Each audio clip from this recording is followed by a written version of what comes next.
তোমার বাড়ি কোথায় ভাই? ওই তো সামনে। কোথাও গিয়েছিলে নাকি? হ্যাঁ, বাগানের দিকে গেছিলাম।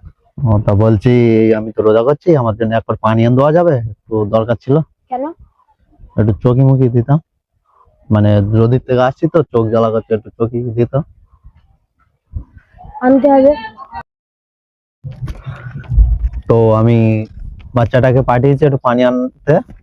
আমি বললাম যে আমার রোজা করছি, একটু নদীর থেকে এসেছি, চোখ মুখ জ্বালা করছে, ওকে এক বোতল পানি আনতে পাঠালাম, একটু চোখে মুখে দেবো। এখন বাজে 1:45।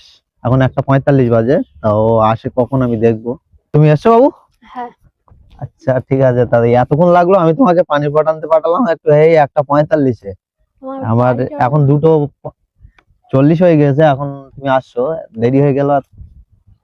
তো তুমি বাড়ি গিয়েছিলে, বাড়ি থেকে আনছো? আমার বাড়িটা অনেক দূর, ওই জন্য লেট হয়ে বাড়ি থেকে আনছো? আচ্ছা ঠিক আছে, দাও দেখি। তো এটা তোমার জন্য, ঠিক আছে? এটা রমজান মাসে তোমার জন্য দিলাম, ইফতারের পাশে এটা তুমি কিছু খেয়ে, হ্যাঁ? হুম। তো ওই টাকাটা নিয়ে তুমি কিছু ইফতার করে খেয়ে নিও, হ্যাঁ? ঠিক আছে, তাহলে আসি, হ্যাঁ? নাও পাঠটা নাও।